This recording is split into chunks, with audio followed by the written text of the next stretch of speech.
धन्यवाद आशीष जी आपका यहाँ पे आने के लिए।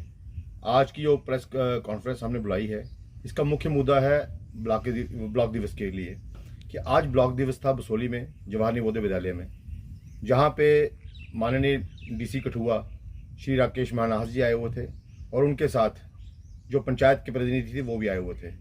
मगर अफसोस की बात यह है कि वो जो ब्लॉक दिवस था वहाँ पे आम जनता को बोलने का हक नहीं था।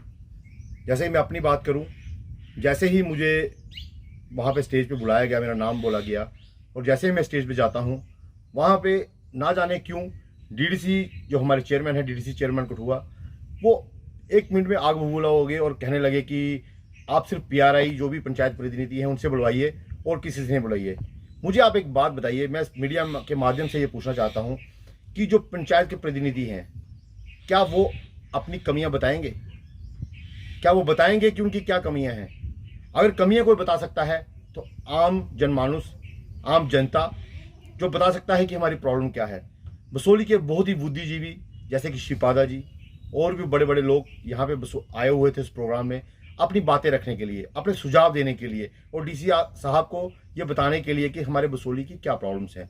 मगर जानबूझकर हमारे चेयरमैन ने एक बार फिर आम जनता की आवाज़ दबाने की कोशिश की और ये कह सकते हैं कि अपनी कमियां छुपाने की कोशिश की। उन्हें ये नहीं चाहते थे कि लोग वहाँ पे डीसी साहब के सामने अपनी बातें रखें और डीसी साहब को बताएं कि यहाँ पे क्या प्रॉब्लम्स हैं। और शायद ये उनकी कमियां ही थी जिन्होंने उनको इतना आग बबूला कर दिया कि वो मुझे रोकने पर मजबूर हो गए।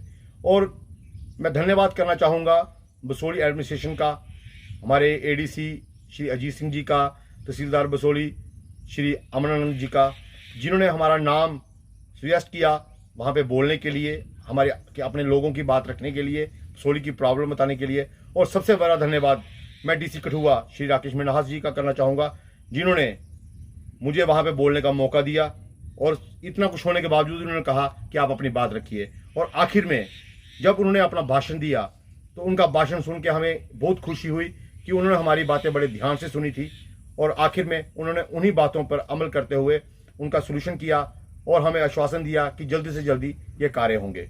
धन्यवाद। हाँ आशीष जी, एक तो आज बेहद अफसोस हुआ कि जैसे हमारे बड़े भाई गौरव जम्वाल जी को वहाँ पे बुलाया गया बोलने के लिए और जैसे वो जाते हैं तो हमारे जो डीडीसी चेयरमैन हैं अचानक से उठ खड़े होते हैं और उनको बोलते हैं कि इनको कोई राइट नहीं है बोलने के लिए। ये काफ़ी अफसोस है कि अगर आम जनता ही नहीं बोलेगी तो फिर आप कम से सुनो ना उनकी प्रॉब्लम्स क्या हैं। यहाँ पे कोई पंची सरपंची या पीआरआई तो सुना अपनी कमियां बताएंगे, यहाँ पे एक आम जनता ही बताएगी कि आपने क्या काम किया है, क्या काम नहीं किया है। अगर आम जनता वहाँ पे आती है तो अगर आप वहाँ पे इस तरह बिहेव करोगे तो क्या मैसेज आएगा? क्योंकि आपको लोगों ने यहाँ पे वोट दे के जिताया है और चेयर पे बिठाया है और आप ही अगर इतनी पब्लिक के सामने इस तरह बिहेव करोगे तो आप क्या मैसेज दे रहे हो लोगों को? इसलिए इस चीज़ का काफ़ी बेहद अफसोस होता है कि जो उनका आज बिहेवियर था, हम उसकी कड़ी निंदा करते हैं। बाकी रही डेवलपमेंट की बात, वो तो आप सभी को पता है कि क्या चल रहा है क्या नहीं चल रहा है। कल हमारी ही टीम ने यहाँ पे हॉस्पिटल में एक इतना अच्छा प्रोटेस्ट किया और उसके प्रोटेस्ट के ही बाद हम अपने एडमिनिस्ट्रेशन का जो है वो काफ़ी शुक्रगुजार करते हैं, हमारे additional deputy commissioner mister Ajit Singh ji और हमारे तहसीलदार अमरनंद जी, जिन्होंने उसका संज्ञान लेते हुए हमारी जो प्रॉब्लम्स थी या जो हमारी डिमांड्स वो डीसी कठुआ के सामने रखी, हम उनका बेहद जो है वो शुक्रगुजार हैं। बाकी जो आज जो बिहेवियर हुआ है उसकी हम कड़ी निंदा करते हैं। अंकुर जी, जो डेवलपमेंट के बड़े बड़े यहाँ पे स्पीच की गई, ये कहा गया कि हमने करोड़ों रुपए के काम किए हैं, तो ज़मीनी स्तर पर आप क्या देखते हैं, क्या वो काम हुए हैं वाकई में? बिल्कुल आशीष जी, मैं आपको बताता हूँ। जैसे ये जो आप बता रहे हैं ना कि कितने करोड़ सैंक्शन हुए, ये हम 2-3 साल से सुनते आ रहे हैं। कोई 190 करोड़ आ गया टूरिज्म के लिए, जी 200 करोड़ आ गया टूरिज्म के लिए। पर मैं तो बताता हूँ कि जमीन पे तो कहीं दिखता नहीं है कि ये यार 190 करोड़ पिछला वाला कहाँ गया, अब ये बोल रहे हैं कोई 200 करोड़ आ गया भाई। पर लगना कहाँ है वो 200 करोड़, कब लगना है वो 200 करोड़ रुपया? जहाँ पे जो मिनी गोवा है हमारा, काफी दुनिया जहाँ पे जाती है ही कुछ नहीं है। यहाँ पे 200 करोड़ इस साल भी आ गया, अगले साल भी आ जाएगा 200 करोड़। लेकिन ये नहीं समझ आ रहा कि वो 200 करोड़ लगता है या क्या? हर बार आता है लेकिन डेवलपमेंट जीरो है यहाँ पे। कोई भी ऐसी डेवलपमेंट है जिसमें हम कह सकते हैं कि यहाँ पे हमारे जो लोकल लोग हैं उनको यहाँ पे कोई एम्प्लॉयमेंट है। लेकिन डीसी कठुआ जी ने जो आज हमें आश्वासन दिया है, जहां आज उन्होंने जो बोला, हम उनका तहे दिल से शुक्र करते हैं कि अगर ये चीजें हमारे ग्राउंड पे उतरती हैं तो हमारे जो नौजवान हैं उनको काफी ज्यादा यहाँ पे एम्प्लॉयमेंट मिलेगी। बाकी जो काउंसलर्स हैं, जो डीडीसी ये बोलते हैं कि हमने ये दिया वो ग्राउंड लेवल पे आम जनता को पता है। तभी तो आज जैसे हमारे गौरव जम्वाल बड़े भाई आज बोलने के लिए आए तो वो आग बबूला हो गए। वो इसलिए हो गए क्योंकि उनको शायद ये था कि शायद ये हमारी कमियां यहाँ पे बताएंगे, और जो उनका बिहेवियर था वो काफी ही निंदनीय था।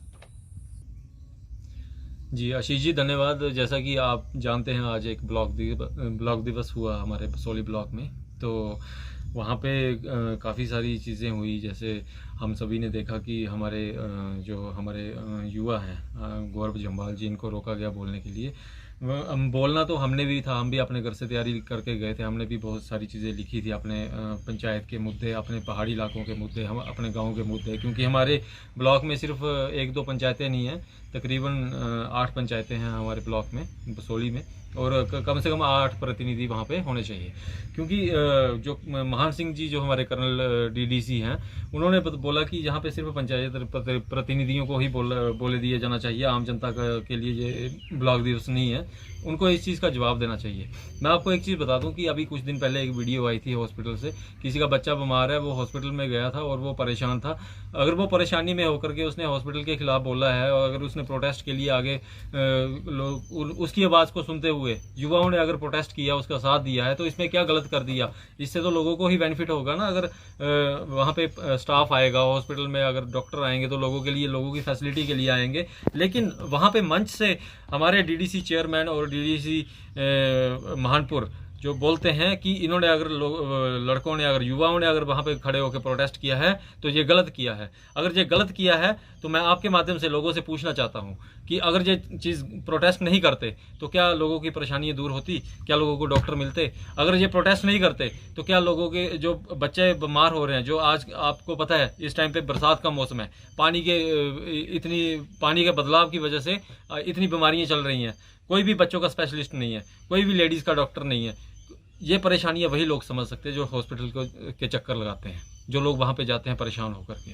वो लोग नहीं समझ सकते जो लोग कुर्सियों के मज़े ले रहे हैं, जो लोग कुर्सियों पे बैठे हुए हैं, जो आराम से बैठे हैं और अपनी पूरी पावर का पूरा एंजॉयमेंट कर रहे हैं। इस्तेमाल उनको नहीं आ रही अपनी पावर करने, उनसे पावर इस्तेमाल नहीं हो रही। अगर उनसे पावर इस्तेमाल नहीं हो रही तो उनको चाहिए कि वो जनता के लिए अपनी कुर्सी छोड़ के साइड पे बैठ जाएं, फिर वो पता चलेगा कि कैसे काम होते हैं। आपको मैं बता दूं, कुछ दिन पहले हमारी पंचायत के, हमारे इधर इलाके में पुरथू में 2 नौजवान झील में डूब के मर गए। ठीक है, प्रशासन की इसमें बहुत ही बड़ी चूक है। आपको बता दूं, इधर साथ में एक हमारा बोटिंग पॉइंट है, वहाँ पे आप जेटीज़ को देखेंगे, टूरिज्म के बड़े बड़े इधर प्रोग्राम होते हैं, वो उनकी नज़र वहाँ पे नहीं पड़ी। जेटीज़ टूटी हुई हैं, कोई भी प्रोटेक्शन वॉल्स नहीं है, कोई भी कुछ भी नहीं है। अगर कोई वहाँ पे हादसा हो जाता है तो उसके लिए कौन जिम्मेवार होगा? अगर लोग बोलेंगे नहीं तो क्या करेंगे? अगर लोग नहीं बोलेंगे तो लोग मरेंगे। मैं आपको आपके माध्यम से ये चीज़ कहना चाहता हूँ कि लोगों को जागना चाहिए, लोगों को बोलना चाहिए, लोगों को इनके खिलाफ खड़े होना चाहिए। ये चीज़ें बड़े बड़े दावे करते हैं लेकिन ग्राउंड लेवल में कुछ भी नहीं है।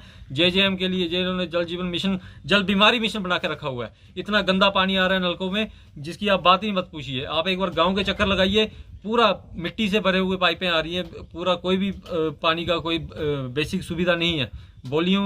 बोलियाँ टूटी हुई हैं, इतनी बुरी हालत है। तो आप इतनी ही बात कहते हो। दीपक, 3 टायर सिस्टम की बात की जा रही है, पंच, सरपंच, बीडीसी, डीडीसी सब आते हैं उसमें, तो लोगों की समस्या की जब उठाने की बारी आती है तो सब खामोश होते हैं। उस समय ये रियलिटी सामने नहीं आती, जबकि ग्राउंड पे जाके देखा जाए तो वो रियलिटी सामने आती है कि वाकई अभी भी बहुत सी कमियां हैं। देखिए, एक्चुअली क्या होता है कि 3 टायर सिस्टम में मैं आपको बताता हूँ कि जो हमारे कुछ नुमाइंदे जो हैं, सभी नहीं मैं कहता, कुछ जगहों पर आप जाइए, वहाँ पे पंचायतों में बड़े अच्छे काम हो रहे हैं क्योंकि वो लोग ग्राउंड में बैठ के काम कर रहे हैं। कुछ लोग हैं वो सिर्फ फोटोग्राफी कर रहे हैं। कुछ चीज़ें होती हैं, कोई इनॉग्रेशन होती है, वहाँ पे पुराने काम की कोई होती है, वहाँ पे चले जाते हैं फोटोग्राफी करने के लिए। मैं सभी सरपंच पंचीज को नहीं इल्ज़ाम लगाऊंगा, लेकिन बहुत सारे सरपंच पंचीज या हमारे बीडीसी चेयरमैन या डीडीसी चेयरमैन या डीडीसी बने हुए हैं, इनको कोई भी काम का मतलब नहीं है, जो सिर्फ फोटोग्राफी में मस्त है।